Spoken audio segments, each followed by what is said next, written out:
তুই আবার আসছিস কি লিগা? যা কিন্তু জলদি যা, আজকে আমি কিন্তু তোরে ঘুটবো। ভালো খবর আছে রে, ও ভালো খবর। খেলা জমবো এবার, মনটা লাগায় আর উঠবি। তোর কোনো খেলার ভিতরে আমি আর নাই। তুই লাড়ি দিয়ে আমার খোঁচা দেস, তোর খোঁচায় আমি পইরা যাই, তারপর তোর কথা মতন কাম আমি করি, এবং সেই কাজ করতে গিয়ে আজকে আমার সব শেষ।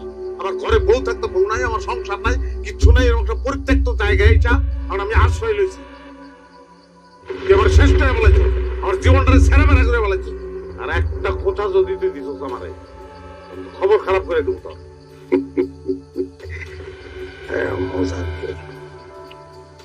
টান উত্তেজনার খেলা এটা, আর্জেন্টিনা ব্রাজিল ম্যাচ। তোর খবরে গুল্লি মারি, আমার কোনো খবরের দরকার নেই। আমার তুই আর কোথায় না, আমি এই মিক্সিং ফিক্সিং এর মধ্যে আমি আর নাই। বিশ্বাস নাই তুই? খাদ্যের মধ্যে ভেজাল, মিশনের লেগে সাহায্য করছস না তুই? কোন থেকেই তো শুরু, তারপর থেকে তো তোর লগে আছে। তারপর যে মানুষ আমার আত্মা ভেঙে আমার এলাকা থেকে বাইরে চলে ছিল, তোর মনে নাই? বাইরে তুই আমার কোথায় না, তুই খোঁচাইলে আমার ঝামেলা হয়। তুই খোঁচাইলেই আমি তোর খপ্পরে পড়ে যাই, এরপরে আমি আর নিজের কন্ট্রোল করতে পারি না। তোর লেগে কিন্তু আমার সব শেষ। তোর দুইটা পায়ে ধরি, তুই আমার ছাড়, আমার ছেড়ে তুই যা, আমি নিজের কন্ট্রোল করতে পারি না তোর কারণে।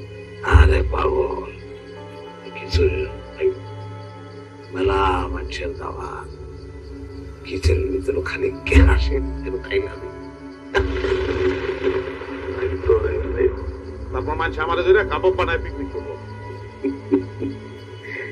এখন এটা মনে হইতাছে, পরে তো মনে হইব না, সময় মতো বাইরে।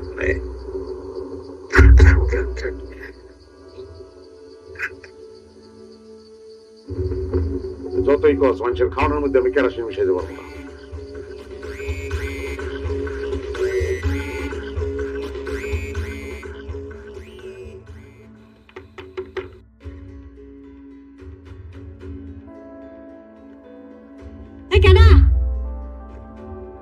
রেশমা, আমি তোমার স্বামী ফিরোজ আলী।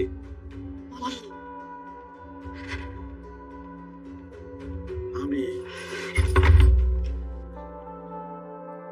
তুমি এখানে কেন? বাড়িতে এত বড় ঘটনা ঘটায় আবার এখানে আসছো? এত সাহস কেন তোমার?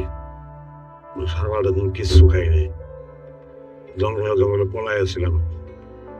আব্বাই গ্রামের মানুষের কাছে কইছে, আমার দেখলে আমার মাথা ব্যয় করে গলায় জুতার মোলা দিয়ে বাইক করে দিতে। আব্বাই ঠিকই কইছে, আব্বাই কইছে তোমার সাথে আর সংসার করাইবো না আমারে, তুমি এখান থেকে চলে যাও।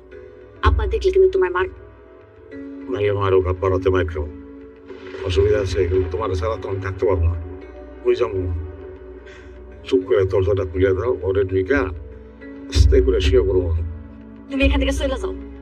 তুমি আমার বইনের বিয়া ভাঙছো, তোমার সাথে সংসার আমি করব না। আমি বিয়ারে মিক্সিং ফিক্সিং এগুলো ভিতরে নাই, পুরনো আগে কামে করছে, তবা করতেছে। এসব কথা কয়ে কোনো লাভ নাই, বান্দরের লেজ কোনোদিন সোজা হয় না। তুমি যেরকম এরকমই থাকবা।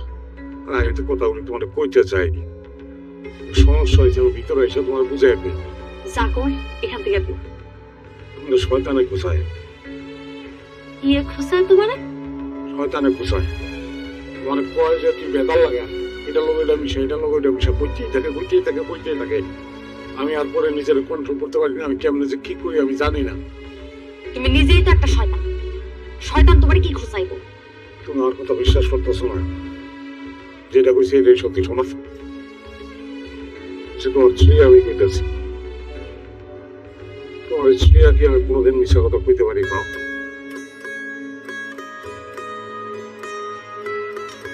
আচ্ছা, বুঝতেছি যে তোমার কোনো একটা কিছু সমস্যা হইতাছে, কিন্তু আব্বাইকে এই কথা জীবনে বিশ্বাস করুন? আব্বা করবো বিশ্বাস, কালকে সকালে তুমি আর আমি দুইজন মিলে বুঝাই কইলে আব্বা বিশ্বাস করবো। আমার আর আমি দাঁড়ায় থাকতে পারতেছি না, একটু দরজাটা খুলে আমি ভিতরে থেকে একটু ঘুমাই।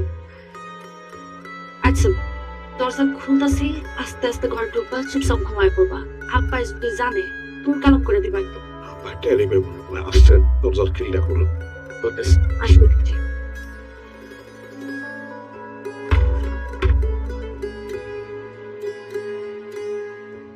তুই যে একটা ডেট ফেলছিস সেটা আমি আগে বুঝতে পারছি। বিশ্বাস করেন আব্বা, আব্বা আমি নিজে ইচ্ছা করে কিছুই করি না আব্বা, কেডা জানি আমার দিয়ে করায় আব্বা। হ আব্বা, আপনি জামাই ঠিকই কইছে, হ্যাঁ কিন্তু শয়তানে খোসায়। হ্যাঁ, বিশ্বাস তো করছি। তোর মতো তো এরকম ভালো একটা মাইয়া আমার যে কিনা এই পাগল ছাগলের গিয়া আমার পাল্লায় পড়ছে। আপনি একটু চুপ করেন তো। বড় হুজুরের কাছে লেখান করাইতে জামাইরে খাওয়াই দিবনি, তখন দেখুন শয়তান বাপ বাপ করে বলাইছে। আব্বা এই দুনিয়াতে তো আপনারা ছাড়া আমার আর কেউ নাই, আপনারা যদি খেতে দেন আমি কই যাবো আমার কোন।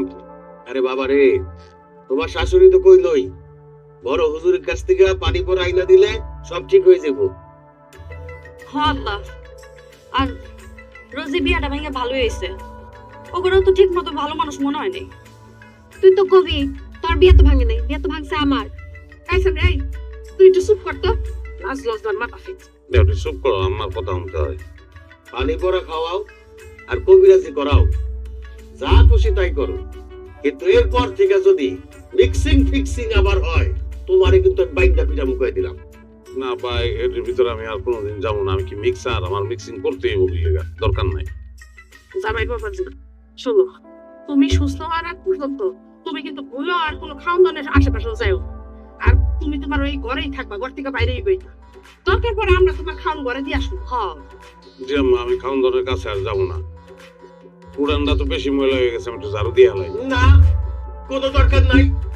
আবার কোন কাম বাধাইবেন আপনি? বলো ঠিক আছে, আমি যাই গিয়ে গ্রামের মানুষের যে ক্ষতি করছে সেই ক্ষতিপূরণ দিয়েছি, নাকি তো তাকে কথা টেলে কাটতে পারুন না। হ্যাঁ আব্বা, একটু ঠিক মতো বুঝাই করেন তো। সব কিছু তো খুইলা কওয়া যাইব না, তাইলে তো আমার নামে আরো নানান অপবাদ দিব। আর রেশমা বা, আমি দুপুরে বাড়িতে খামু না, খিচুড়ির দাওয়াত আছে, সবাই মিলে পিকনিক করতেছে, সে না আমার থাকুন লাগবো।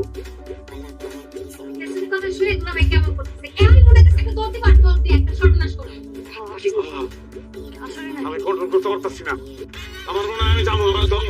আমার ঘরে ঢুকাও। আমি যাবো না।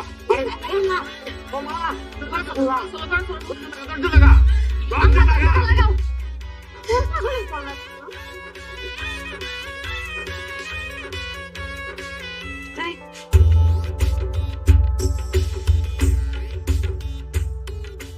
কি ব্যাপার? ওই আবার কি কুমতি করতেছো? না না না, ভালো হয়ে গেছি। শয়তান ময়তান আর পাত্তা দিই না। শয়তান এখন চাইলেও আমার দিয়ে আর কিছু করাই যাবো। তাহলে তো খুবই ভালো। এই যে হুজুরের পড়া পানি, এটা এক চুমুকে পুরোটা শেষ করবা। ও হ্যাঁ, দাও। না এমনি খাইতে না করছে, হুজুরে কইছে আগে ওযু করে আইতে হইব, তারপরে খাইতে হইব। দাঁড়া, আমি ওযু পানিটা দিতেছি, তুমি আসো।